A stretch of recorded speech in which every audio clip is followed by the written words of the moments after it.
여러분들 환영합니다. 우리 역사랑 함께 인사 한번 할까요? 사랑하고 축복합니다. 사랑하고 축복합니다. 축복합니다. 네, 우리 오늘도 마음을 모아서 살리신 하나님을 찬양하겠습니다.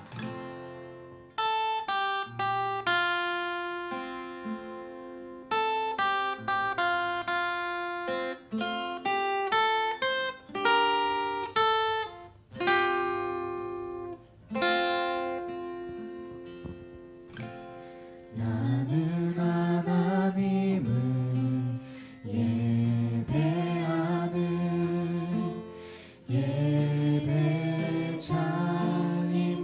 예배자입니다.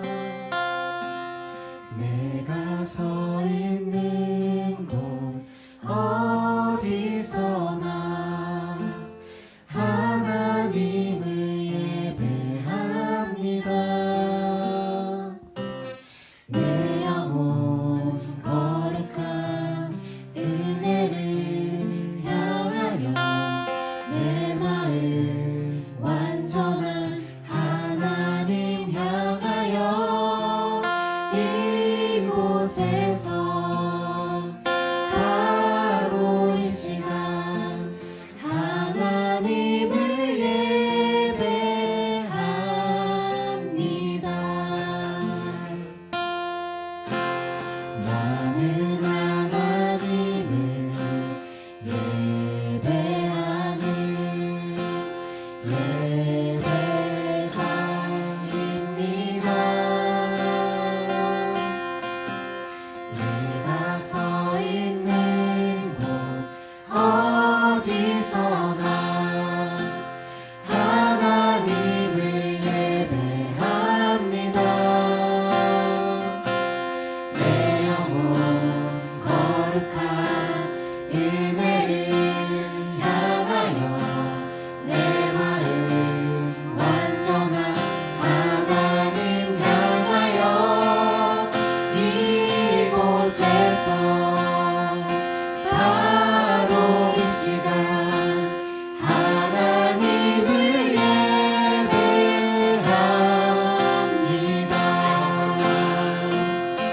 내 영혼 거룩한 은혜를 향하여 내 마음 완전한 하나님 향하여 이곳에서 바로 이 시간 하나님을 예배합니다. 내 영혼 거룩한 은혜를 향하여 내 마음 완전한 하나님 향하여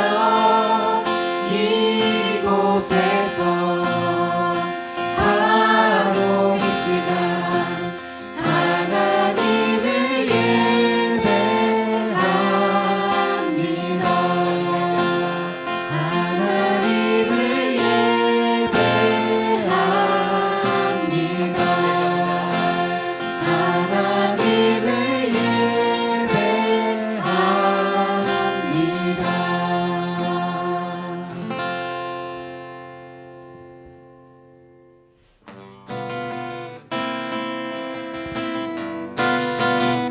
찬양하세 찬양하세 함께 소리 높여 찬양 드리세 찬양하세 찬양하세 함께 소리 높여 찬양 드리세 찬양받기에 합당하신 주님 언제나 동일하신 주 무릎 꿇고서 주 이름 외치세 예수 나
주께 영광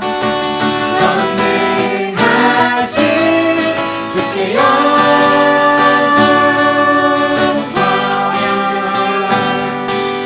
왕의 왕 주의 주 하늘과 땅과 모든 것 지으신 주 영광 돌리네 주 여호와 하나님 귀하신 평강의 왕 전능의 주 영광 돌리네 주께 영광 주께 영광 주께 영광 전능하신 주께 영광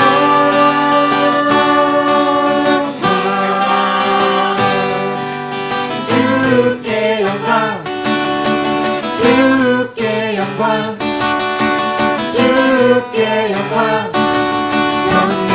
전능하신 주께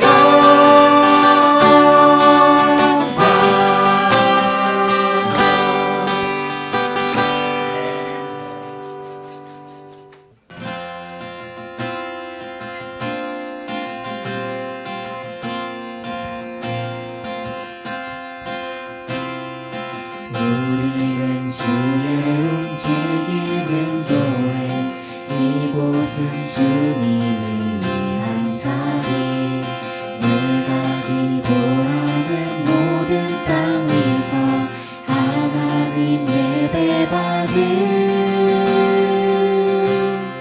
그날을 고대하네 우리는 주의 움직이는 교회 이곳은 주님을 위한 자리 내가 기도하는 모든 땅 위에서 하나님 예배받은 그날을 고대하네 날 노래로 주님의 성전을 지으리 높임을 받으소서 이스라엘의 찬송 중 거하신 주님은 거룩하십니다 두 손 들어 주님의 보좌를 만들고 온 맘 다해 경배하리 구름 날개 사이에 임하신 것처럼 내 위에 임하소서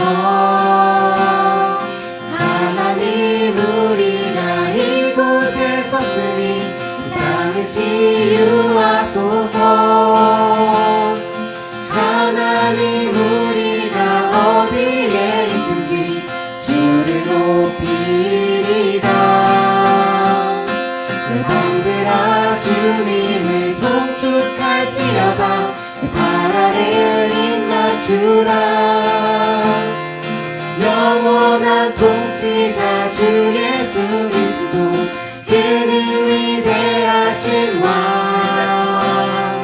그는 위대하신 왕 그는 위대하신 왕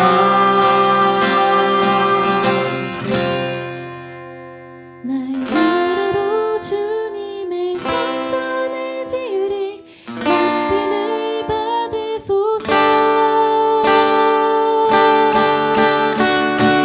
하나님 우리가 이곳에 섰으니 이 땅을 치유하소서 하나님 우리가 어디에 있든지 주를 높이리다 열방들아 주님을 송축할지어다 그 발 아래 입맞추라 영원한 통치자 주 예수 그리스도 그는 위대하신 왕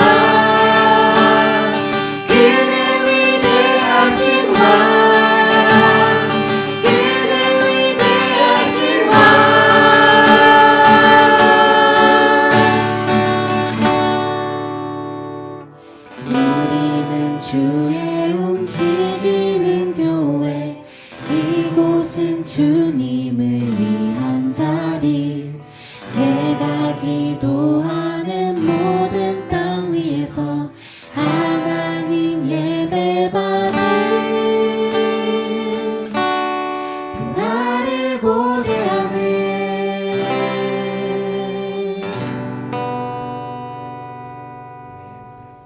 사도신경 말씀으로 우리의 신앙을 고백합니다.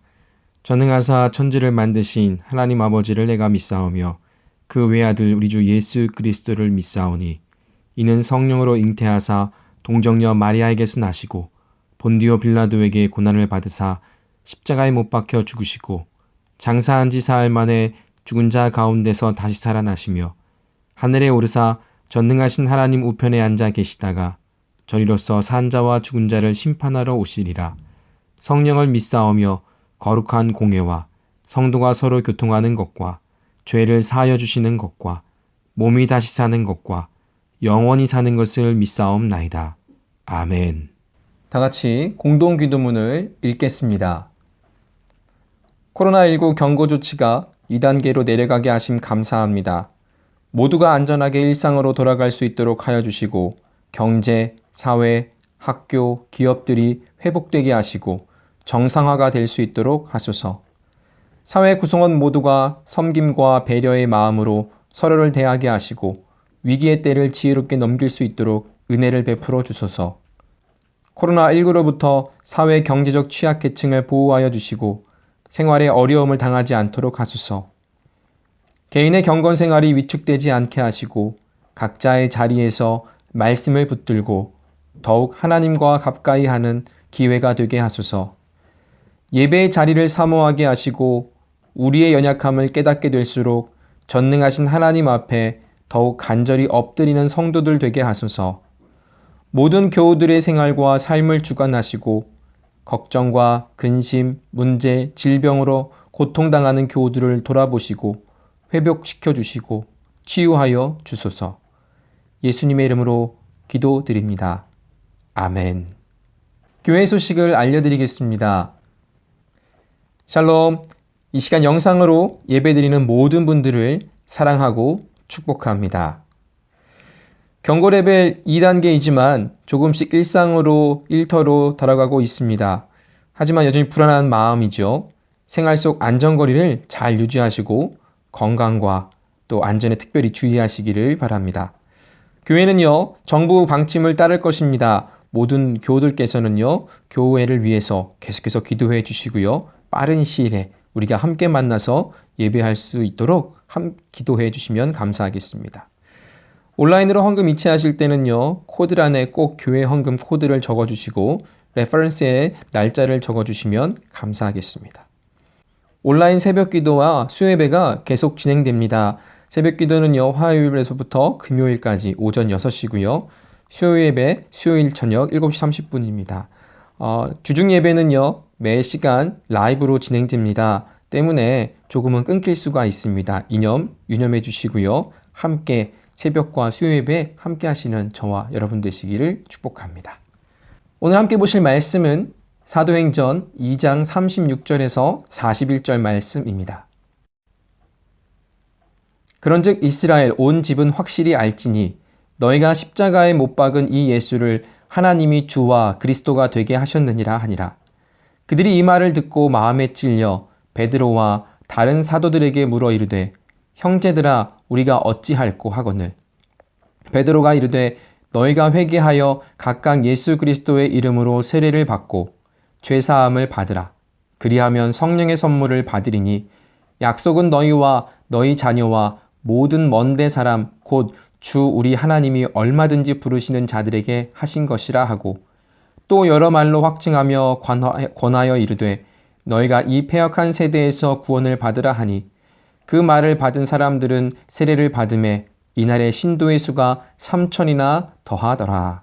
아멘. 할렐루야. 영상으로 예배드린 모든 분들을 사랑하고 축복합니다. 정말 여러분 많이 보고 싶습니다. 이제 내일 모두가 일상으로 돌아가는 그런 본격적인 삶이 시작된다고 할 수가 있는데요. 또 일터로 이미 들어가신 분들도 계시고요. 이제 학업에 또 학교로 돌아가는 분들도 계십니다. 3월 25일부터 약 한 8주간 이렇게 락다운으로 인하여서 삶이 잠깐 멈춰졌습니다. 이제 지난주 금요일 날이죠. 잠깐 외출을 했습니다. 외출을 했는데 많은 사람들이 나와 있고 또 쇼핑도 하고 또 지난 일상으로 정말 돌아간 것처럼 보입니다. 하지만 여러분 정부의 지침을 잘 들으시고 또 안전과 또 건강에 유의하시기를 바랍니다. 그래서 사람들을 배려하는 생활 속의 안전거리를 잘 유지해 주시면 감사하겠고요. 또 그런 가운데 우리가 우리의 건강을 유지하면서 또 맡겨진 일들을 또 감당해 나가는 지혜가 필요한 이때입니다. 정말 여러분들이 이러한 시간을 잘 인내하고 견뎌서 정말로 은혜의 시간으로 삼으시기를 간절히 축복합니다. 우리는 지금 21세기를 살아가고 있습니다. 20세기를 살았던 우리에게 있어서 가장 기억에 남는 또 가장 영향력이 있었던 복음 전도자는 누구일까요? 여러분 누구라고 대답하시겠습니까? 많은 분들이 있을 것입니다. 유명하시고 또 영향력이 있었던 정말로 믿음으로 살아가고자 복음을 증거했던 많은 분들이 계실 겁니다. 근데 저는 그 중에서도 단연코 빌리 그레암 목사님이 아닌가 생각이 됩니다. 그분은요, 살아생전은 그의 설교를 들은 사람만 해도요, 20억 명이 넘는다고 합니다. 한국에도 몇 차례 방문을 하셨었습니다. 집회를 했었는데요, 저는 그 자리는 없었지만 영상이나 자료를 통해서 보게 되면 1973년 여의도 전도 집회에는요, 약 100만 명이 모여서 집회를 했다고 하고요. 이 당시 수많은 사람들이 복음을 듣고 주님을 영접했다고 합니다. 그뿐만이 아니라 그는 전 세계를 돌아다니면서 그리스도의 복음을 증거하며 전도 집회를 했던 위대한 복음 전도자였습니다. 그가 20세기의 기독교 역사에 미친 영향력은요, 대단합니다. 특히 한국에서 연 전도 집회는요, 한국 기독교 부흥에 기름을 부은 격이 되었다라고 해도 과언이 아니었습니다. 그렇다면 1세기 기독교 역사에 있어서 가장 영향력이 있는 최초의 복음 전도자는 누구일까요? 네, 바로 베드로입니다. 바울이라고도 할 수 있습니다. 오늘 본문 말씀에 근거하면 단연코 베드로입니다. 사도행전 2장에는요, 오순절 성령 강림 사건이 나옵니다. 예수님의 말씀에 순종하여서요, 베드로와 그의 제자들과 수많은 무리들, 약 한 120명 정도의 사람들이 함께 모여서 성령을 위해서, 성령의 임재를 위해서 기도하였습니다. 그리고 그들이요, 다 성령의 충만함을 받습니다. 그리고 나서 베드로가 사람들 앞에서 말씀을 전합니다. 우리가 읽진 않았지만 이 14절 말씀에 이렇게 기록하고 있습니다. 유대인들과 예루살렘에 사는 모든 사람들아, 이 일을 너희로 알게 할 것이니 내 말에 귀를 기울이라. 베드로의 이 설교는요, 예루살렘에 거주하고 있는 유대인과 그 예루살렘 모든 이들을 대상으로 한 것이었습니다. 그리고요, 베드로는 이 예수 그리스도의 복음을 전하죠. 그리고 오늘 본문 36절 말씀에 그들의 마음속에 카운트 펀치를 날립니다. 36절에 보면 이렇습니다. 그런즉 이스라엘 온 집은 확실히 알지니 너희가 십자가에 못 박은 이 예수를 하나님이 주와 그리스도가 되게 하셨느니라 하니라. 그러자 이 소리를 들은 사람들이 있습니다. 그 자리에 있던 사람들이 베드로의 이 이야기를 듣고 사도들에게 묻습니다. 그러면 우리는 어찌해야 합니까? 이 질문에 베드로는 대답을 합니다. 너희가 회개하여 각각 예수 그리스도의 이름으로 세례를 받고 죄사함을 받으라. 그리하면 성령을 선물로 받으리니. 베드로는요, 그들에게 회개를 촉구하고 있습니다. 마음에 찔림이 있고 절망 가운데 있는 그들에게 희망이 있음을 알려줍니다. 그리고 회개하고 죄사함을 위하여 세례를 받으라고 권하고 있습니다. 그리고 이 말을 듣고요, 그날 세례를 받는데요, 그 수가 무려 3,000명이나 되었다라고 합니다. 어떻게 이런 일이 가능할 수 있었겠습니까? 아무리 베드로가 뛰어난 수제자였고 또 아무리 그가 위대한 복음 전도자라고 했을지라도 이런 일이 과연 가능할 수 있었을까요? 가능할 수 있었다라고 말할 수 있는 근거는 그가 성령으로 충만했기 때문이라고 할 수 있습니다. 그런데요, 이런 말로 이 일을 설명하기에는 너무 좀 부족한 것 같습니다. 믿는 사람들은 그렇게 말할 수 있지라고 하지만 믿지 않는 자들에게는 어떻게 그럴 수 있을까? 라고 반문할 수 있고요. 그것은 거짓이야, 그것은 지어낸 얘기야 라고 반문을 하고 의심을 갖기에 충분합니다. 오늘 설교의 제목이요, 복선입니다. 이 단어의 사전적 정의는요, 소설이나 희곡 등에서 앞에서 발생할 사건에 대하여 그에 관련된 일을 넌지시 비춰 보이는 일이라고 되어 있고요. 만일의 경우를 대비해서 뒷일에 대처하고 몰래 미리 꾸며놓은 일, 이것이 복선의 정의입니다. 특히나 우리가 영화를 볼 때도 그렇고요. 드라마나 이런 것들을 볼 때 이야기하고 싶은, 감독이 이야기하고 싶은 메시지를 그 소품이나 영화 중간중간에 보이지 않는 곳에 숨겨둡니다. 때로는 보여지기도 하죠. 이야기가 진행될 때 유리가 깨진다던가 접시를 떨어뜨린다든가 아니면 대사의 의미가 두 개의 의미로 해석될 때 등 앞으로 있을 일들에 대해서 예견을 합니다. 그래서요, 영화 평론가들은요, 이런 복선들을 찾아서 영화의 의미를 해석해주고 또 보는 이들로 하여금 이해를 돕습니다. 영화를 보는 관람객들에게 영화에 몰입을 시켜줍니다. 그리고 또 그 안에 담겨져 있는 의미와 또 메시지를 더 분명하게 알게 해줍니다. 그래서 그것을 찾는 재미로 또 영화를 보기도 하죠. 그리고 중간중간에 보여지는 그러한 복선을 보면서 왜 이런 것을 넣었을까? 라는 궁금증이 또 앞으로 영화를 보는 데 있어서 어떻게 전개될지 또 집중하게 되고요. 또 몰입하게 해주고 때로는 반전을 주어서 재미와 흥미를 유발시키기도 합니다. 올 초에 미국 영화 시상식이죠. 아카데미 시상식에서 선풍을 일으킨 영화가 있었습니다. 다들 아실 겁니다. 기생충이라는 영화인데요. 봉준호 감독이 만든 작품입니다. 이 안에는요, 정말 많은 복선들이 숨겨져 있습니다. 보신 분들은 아시겠지만요, 거기 영화에 나오는 그 집 막내 아들의 그린 그림에서부터 그 복선이 있었습니다. 이 아이의 그림에서부터 극중 인물들의 대사를 통해서 그 결말이 어떻게 끝날지가 다 드러났다라는 것입니다.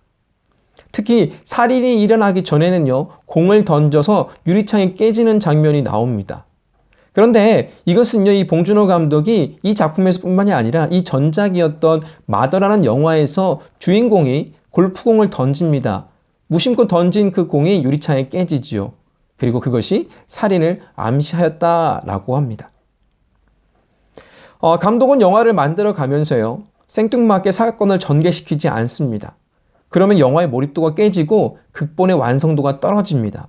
그래서 감독은요, 다양한 복선들을 숨겨둡니다. 영화를 볼 때 이런 복선들을 찾고요, 또 감독의 의도를 잘 파악하고 또 영화가 주는 메시지가 무엇인지 볼 때 영화가 더 재미가 있어집니다. 그런데요, 우리가 성경을 읽다 보면요, 이러한 복선들이 이 성경에도 많이 있음을 보게 됩니다. 창세기를 보면요, 많은 이야기들이 있어요. 그런데 족보가 그렇게 많습니다. 사람들의 이름들이 참 많이 나옵니다. 제가 신학교에서 공부를 할 때 구약학 교수님이 계셨어요. 근데 그분이 이 족보를 바탕으로 씨신학이다 라고 강조를 하면서 중요하다고 말씀을 하셨습니다. 우리가 성경을 처음 보게 되면요, 이 성경 안에 참 많은 사람들의 이름이 등장을 합니다. 누구는 누구를 낳고, 누구는 누구의 아들이고, 또 누구는 누구의 아비다 등등의 이야기가 나오는데요. 그 사람의 이름들이 참 많이 중복됩니다. 동명이인들이 참 많죠. 어느 중요한 인물을 설명하기 위해서요, 그 인물을 바로 등장시키지 않습니다. 노아가 당대 의인이라고 하나님 말씀을 하시는데요. 창세기 6장에 노아가 등장을 합니다. 그런데 그 등장 바로 앞에서 아담에서부터 이어지는 그런 계보가 있습니다. 족보가 있습니다. 그리고 그를 통해서 그가 어디서 왔는지 또 누구의 아들이고 그 위로 더 올라가면 누가 있는지를 볼 수가 있는 것이죠. 또한 창세기 11장에 보면요, 바벨탑 사건이 나옵니다. 이 이야기가 끝나고 바로 족보가 나옵니다. 이것은요, 무엇을 의미할까요? 12장에서부터 등장하는 그 아브라함에 대해서 이야기를 하고 싶어서 그가 어디서부터 왔는지, 그의 조상은 누구인지를 그 족보를 통해서 독자들로 하여금 알게 해줍니다. 이해를 시켜주기 위함이라는 것이죠. 그렇다면 오늘 이 복선이 베드로가 설교를 하면서 3,000명이나 되는 많은 사람들이 세례를 받은 것과 무슨 상관이 있을까요? 아까도 말씀을 드렸지만 어떻게 이런 말도 안 되는 일이 일어날 수 있습니까? 이렇게 물었을 때 성령께서 하셨습니다. 이렇게 답 한마디 하면 그냥 끝입니다. 더 말할 것이 없습니다. 그럼 성령님이 복선이 되겠지요. 그런데요, 이 일이 있기 전, 이런 놀라운 일이 있기 전 약 한 50여 일, 정확히 계산을 해보면 한 53일 정도 전인데요. 한 사건이 있었습니다. 무슨 사건이었을까요? 바로 예수님께서 십자가에서 처형당하신 날입니다. 그 사건입니다. 그날에요, 많은 사람들이 그 예수님의 십자가 처형을 보러 나왔습니다. 모인 그들은요, 예수님이 예루살렘 입성 당시에 종려나무 가지를 흔들며 호산나 다윗의 왕이여 어서 오시옵소서 찬양하고 칭찬하던 이들이었습니다. 그런데요, 그런 그들이 예수를 못 박으라고 소리치며 결국 예수님을 십자가에 못 박았습니다. 그리고요, 그 예수님이 처형당하시는 그 모습을 보러 나온 그들이었습니다. 그리고 예수님이 십자가에서 달리시자 어둠이 깔립니다. 지진이 납니다. 휘장이 찢어집니다. 그리고 예수님이 숨을 거두시고 나서 그 가운데 있던 그 중에 그 형을 집행하던 그 백부장이 고백을 합니다. 그리고 사람들이 가슴을 치며 돌아갔다라고 기록하고 있습니다.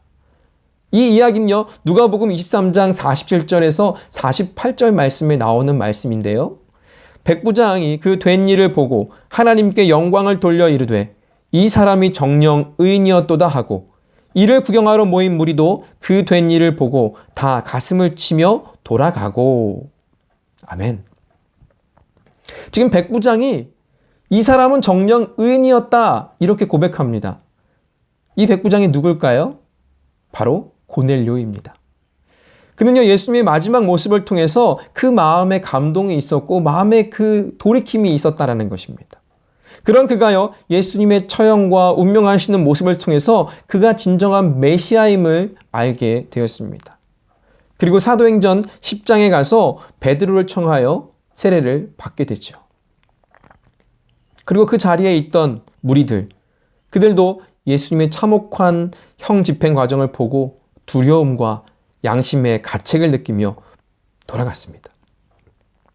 진정으로 이들이요, 예수를 못 박으러 소리치던 그 지난날의 과오를 뉘우치며 진정한 회개를 있었는지는 정확히 알 수는 없습니다. 하지만 오늘 누가복음 말씀을 보게 되면요, 그들이 양심의 가책을 느꼈던 것은 분명합니다.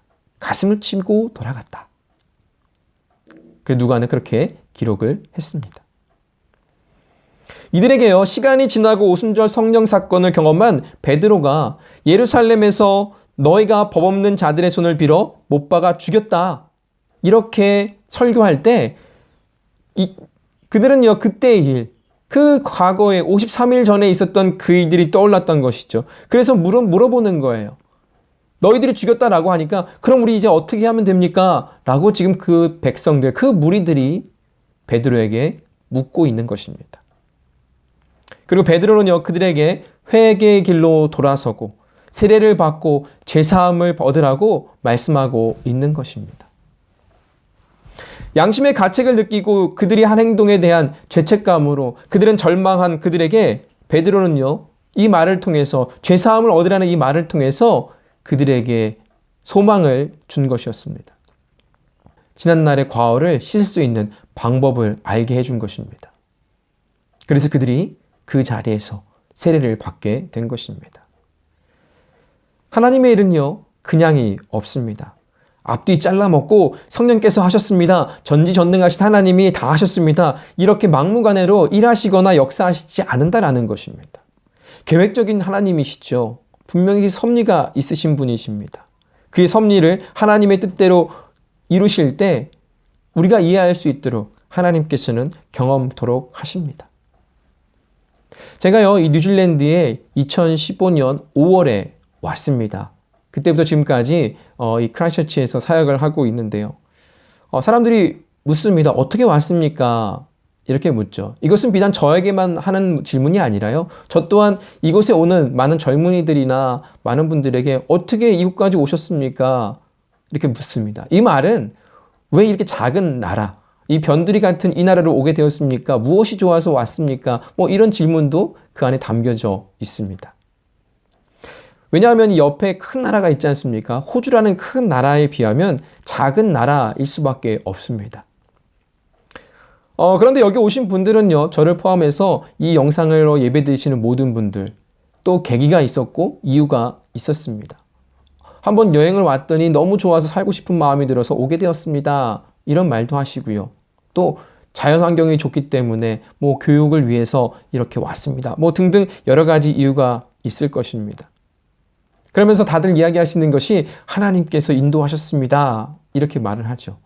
그러면 더 할 말이 없습니다. 하나님이 인도하셨으니까 뭐 더 이유를 물어볼 수가 없는 것이죠. 그런데요, 그 하나님의 인도하심도 그냥 인도하심이 아닙니다. 저의 경우에는요, 저는 이 땅에, 이 크라이스트처치에 2006년 2월에 8일간의 여행을 한 적이 있었습니다. 그때 한번 이 크라이스트처치를 방문했기 때문에 다시 또 올 수 있는 계기가 되지 않았나라는 생각이 됩니다. 8일이라는 짧은 시간이었습니다. 하지만 이것을 경험하게 되었고요.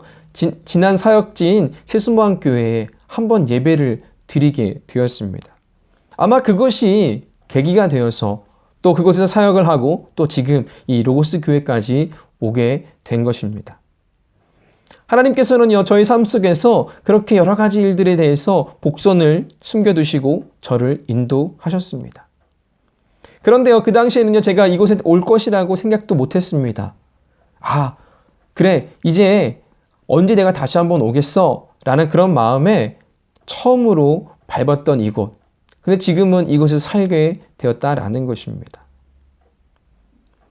사랑하는 로고스 교회 교우 여러분, 우리가 지금까지 신앙생활을 하면서 또는 앞으로 신앙생활을 해 나가야 할 텐데요. 하나님이 여러분에게 숨겨두신 복선은 무엇이 있을까요? 지금 우리가 하는 모든 일들, 일이나 사역, 기도, 예배, 봉사, 또 만남, 관계 등 모든 내 주변에 하고 있는 모든 것이 앞으로 어떻게 무엇이 될지 또 앞으로 어떻게 하나님께서 역사하실지 우리는 알 수 없습니다. 하나님만 아시죠. 하나님께서 계획하셨고요. 그분께서 그분의 뜻대로 역사를 써 내려가실 것입니다. 우리는 단지요, 기대할 뿐이지요. 하나님께서 어떻게 선하게 역사하실지 기대를 가지면 그 기대가 채워질 때 또 우리는 깨닫게 됩니다. 하나님께서 또 이렇게 역사하셨고 이렇게 인도하셨습니다.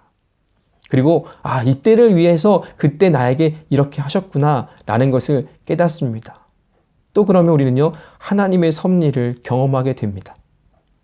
또 하나님께서 일하셨다라고 고백을 합니다. 그리고 하나님께 영광을 돌립니다. 그렇다면 믿지 않는 이들에게는 어떨까요? 이들에게 있어 믿지 않은 사람들에게는요, 베드로의 설교를 듣고 변화된 그 3,000명처럼 회개하고 또 죄사함을 얻고 예수님을 구주로 영접하는 놀라운 구원의 역사가 일어나게 됩니다. 이제 코로나로 인해서 우리의 삶이 어떻게 변화될지 우리는 알 수 없습니다. 이 코로나가 우리 삶에 미치는 영향은 참 크다고 할 수 있습니다. 또 누구들은 그렇습니다. 우리가 다시 지난 이 코로나 이전의 삶처럼 돌아갈 수 없을 것이다 라고 말을 합니다. 하지만 우리는 기대한 바가 있어야 합니다. 무엇이냐면 하나님께서 이 일들을 통하여서 우리의 삶에 어떻게 인도하시고 어떻게 역사하실지 우리는 기대할 수 있습니다. 왜냐하면 하나님은 이 역사를 주관하시는 분이시기 때문에 그렇습니다. 때문에 우리를 지키시고 보호하시고 또 우리의 부족함 속에서 채우시고 공급하시는 그 하나님이 기대가 됩니다. 또 이 어려움 가운데, 이 힘든 가운데 우리는 하나님을 기대하며 나아갔으면 좋겠습니다. 그래서 하나님께 영광 돌리며 하나님께 모든 것을 맡겨드리는 저와 여러분이 되시기를 축복합니다. 우리의 삶 속에서 숨겨놓으신 그 하나님의 복전을 통해서 하나님의 은혜를 공급받고 하나님께 영광 돌리는 저와 여러분의 삶이 되기를 축복합니다. 그래서 돌아오는 이런 한 주도 주님의 그 은혜를 기대하며 사시는 여러분 되시기를 바랍니다. 기도하겠습니다. 하나님 아버지 감사를 드립니다. 하나님 우리의 삶을 주관하시고 인도하십니다. 또 모든 것을 계획하시고 그 섭리하신 그 과정에서 우리를 역사하시고 우리를 인도하시고 또 우리를 사용하십니다. 하나님 날마다 우리가 하나님께 나아갈 때 하나님께서 베푸시는 그 은혜를 경험하게 도와주시옵시고 그 은혜를 통하여서 하나님을 알고 하나님께 영광 돌릴 수 있도록 도와주시옵소서. 삶의 작은 것에서부터 큰 것에 이르기까지 주님이 하시지 않은 것이 없습니다. 주님 다 주관하여 주시옵소서. 주님께 맡겨드리는 삶이 되게 도와주시옵시고 오늘 우리의 삶 속에서 역사하시고 하나님을 기대하며 나갈 수 있게 도와주시옵소서. 상황과 환경이 힘들고 어렵다고 하여서 원망하거나 불평하거나 낙담하고 쓰러지지 않게 하여 주시고 그럼에도 불구하고 하나님의 백성들을 인도하시고 또 구원하시는 그 놀라운 그 하나님의 능력을 의지하며 나아가는 우리 모두가 되게 하여 주시옵소서. 그래서 매일매일의 삶 속에서 주님과 함께함으로 감사하게 하시고 하나님께 영광 돌리는 우리 모두가 되게 하여 주시옵소서. 감사드리며 예수님의 이름으로 기도드렸습니다. 아멘. 다 같이 찬송가 280장 함께 찬양하시겠습니다.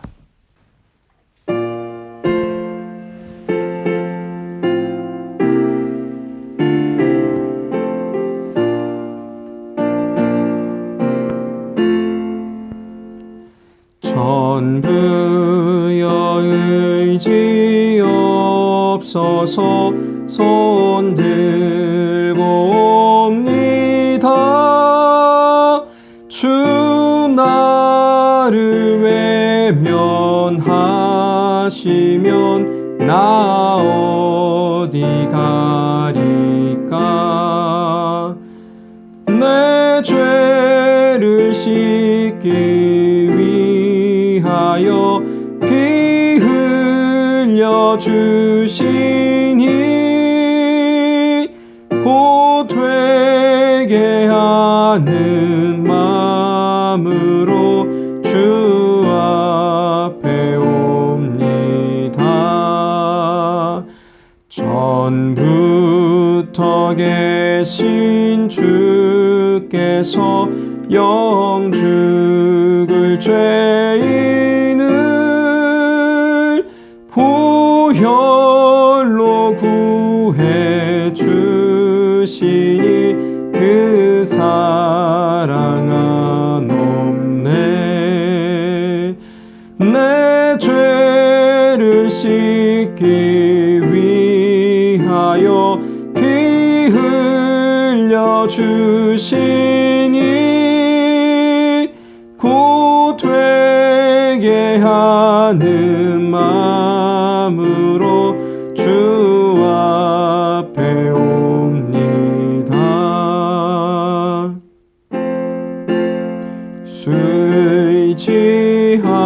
의지함으로 큰 권능 받아서 주님께 구한 모든 것 늘 얻겠습니다. 내 죄를 씻기 위하여 피 흘려 주시니 곧 되게 하는 마음으로 주 앞에 옵니다.